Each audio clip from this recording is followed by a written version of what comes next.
Hey, how are you guys doing today? Welcome to another episode of Fridays Are For Frnds. I'm here with an incredible and unique artist, Langston Bleu. How would you describe your sound to someone if they were hearing you for the first time? My sound is very contemporary R&B. I pull a lot from a lot of different artists that I love. Like I can say, like vocally, I'm more like contemporary, like a Chris Brown or Marion. But then production-wise, I like to lean into more of like an alternative R&B space, more so like a Masego or Lucky Day and some like Kate Renata vibes. So I think ultimately it's like a mixture of both those things.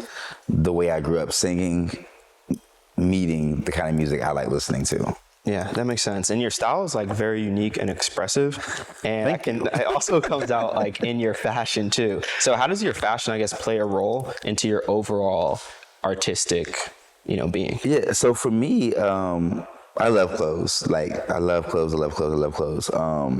And for me, it started off as like a defense mechanism. Despite me being like very social and like Mr. Outside, etc., like I do have like a little bit of like social anxiety of like talking to people. So I realized like early on that sometimes the clothes speak for themselves. And like I'll be somewhere and someone's like, "Oh, I like your shirt." And I'm like, "Oh, thank you." And then it's a conversation. Or like this, like that. And it's like, "Okay, thank you. My name is this." And it served as like an icebreaker. And then also like I had like some insecurities growing up, like especially like I had like some skin issues, and I used to like really get into jackets. Like I love jackets, I love jackets, I love jackets. So I have a lot of collections of jackets, and it was more so like to hide. It's like clothing for me has always been like an armor, more so. And now that the armor is like not needed as much, I just can't let go of getting dressed up.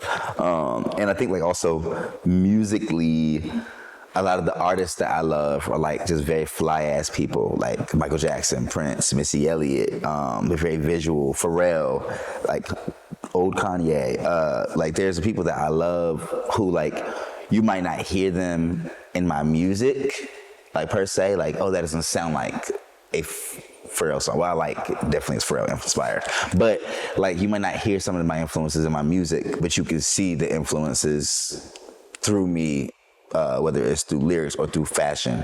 Yeah. So that's like really what it comes from.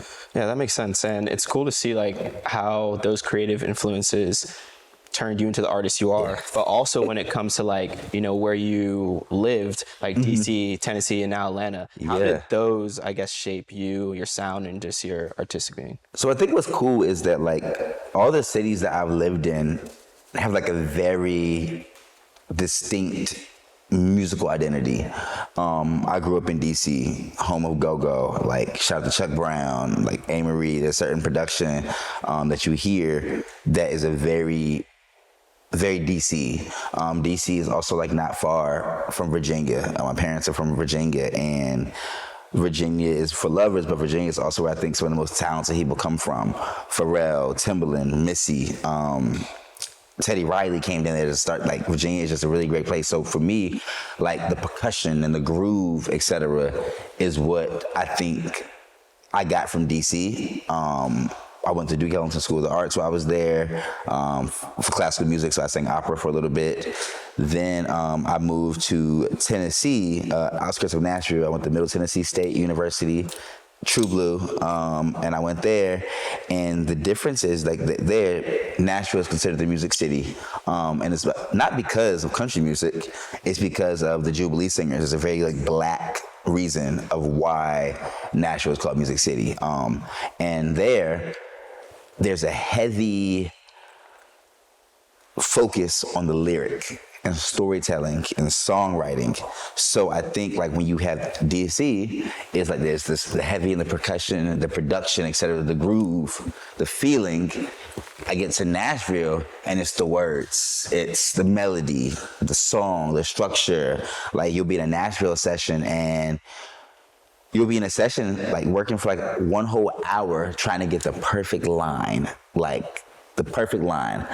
I think there I really learned that also I could leave a city and go to a new city and start over. I made a lot of moves in Nashville, and then I came to Atlanta more so for I think the business aspect of it. So I knew how the song should feel I knew how the song should write. Atlanta kind of gave me the business of music.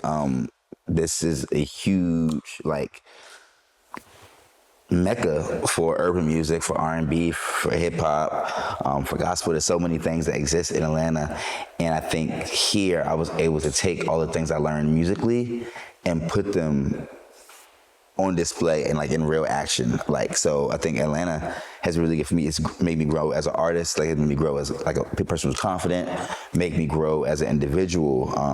But yeah, all three of those things and like very distinct. And I love, since I've been a kid, I've loved Southern rap. So that you'll hear like through my music, like songs like Limousine and like Brown Sugar Mama and other songs that like there is a very like Southern aspect of it, and that's just because my dad, like I grew up listening to a lot of UGK, Scarface, and stuff like that. So that comes from that. But yeah, like those three places, like I wouldn't be who I am without all three of those. Like a lot of people would be like, oh, Tennessee native. I'm like, no, like I spent some time in Tennessee. They'd be like, oh, Atlanta artist. I'm like, I live in Atlanta.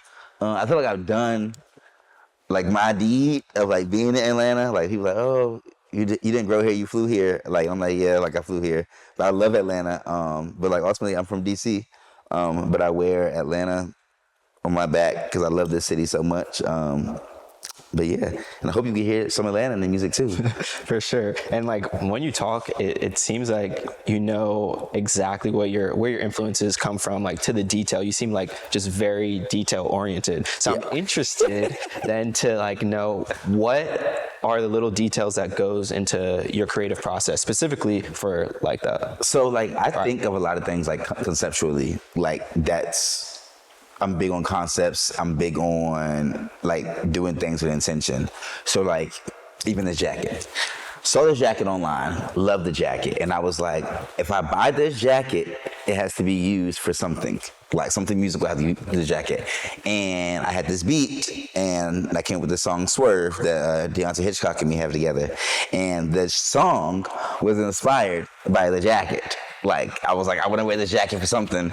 If I'm going to validate me buying the jacket, I have to make the song. So that's how Swerve came out. So like, a lot of things with me with like, are with intention. I know that like, I was like really feeling like I want to dance. Like, I'm not a dancer. Like, I know I mentioned that I like Chris Brown and stuff like that. But like, the Boom Cat or Marion, I'm not doing all that. Like, you're going to get a nice little... But like, I want something that was groovy.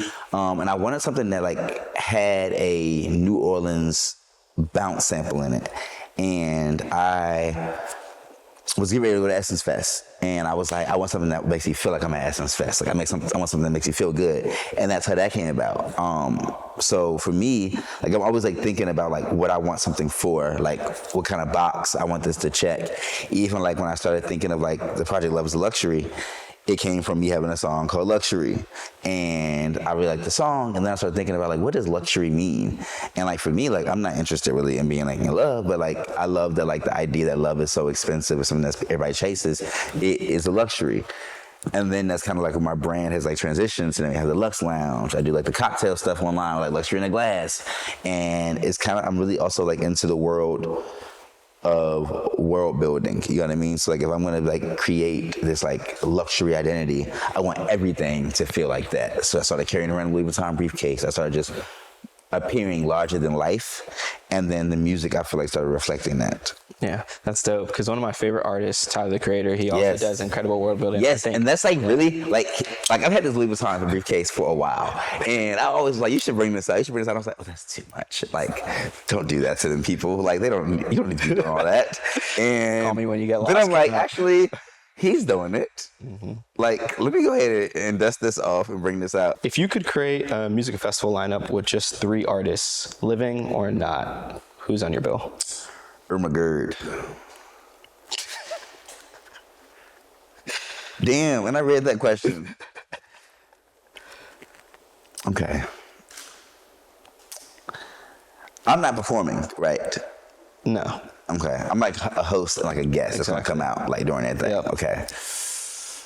Ooh. Damn, this is so hard.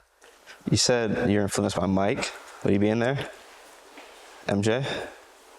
No, you said that. I feel like I gotta say Michael Jackson. Or they could be like, oh my God, he didn't say Michael Jackson. I feel like I've seen Michael Jackson enough. Like, Okay. no offense. Love you, Okay. Mike. Hee hee. Like, damn. Okay.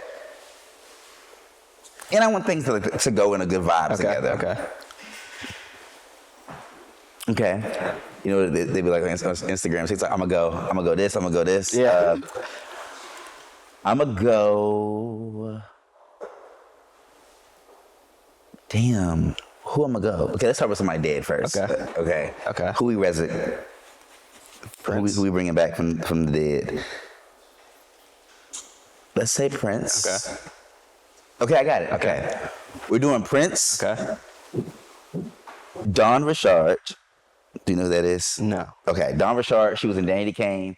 She's like alternative R&B artist. She's my favorite artist of all time. She's from New Orleans. I met her this year. Like, it was great. Yes, it's my dog. And Shmino. Okay. So Prince, Dawn Richard, and Shmino. That's my dream thing. And Dawn does this really, really, really cool cover of "I Would Die for You" by Prince, like live. So I just think like all that together, and then Shmino is just. And Shmino's from the Midwest, right? Yeah. I think that works. Okay. Midwest, New Orleans. And then I'd host and like come out to do things like me and Prince would do something. Like I had some ashless chaps on as well. See, I love like, how detailed you are, even in the picture. You gotta curate it. Like, yeah. If we're gonna do this, it's gonna happen. So I'm really excited for people to hear your music and learn more about you. Where can they find you? You can find me everywhere at Langston Bleu. That's LANGSTONBLEU. Because we fancy. So the BLEU is there, like not BLUE. BLEU. I'm everywhere, Instagram, Twitter. I'm trying to get better at TikToking. But most importantly, stream my music. You should do that. You heard the man stream. For one stream a day, you can get 0.0003 cents. Listen, I can keep buying some clothes. Exactly. Well, thank you so much for coming on the show. Thank you for having me. I'm excited for people to just hear you and learn about you. So, question: are there no other days that you have friends but Friday? Only Fridays. Okay. Well, thank you guys so much for watching and tuning into another episode of Fridays Are For Frnds. Peace.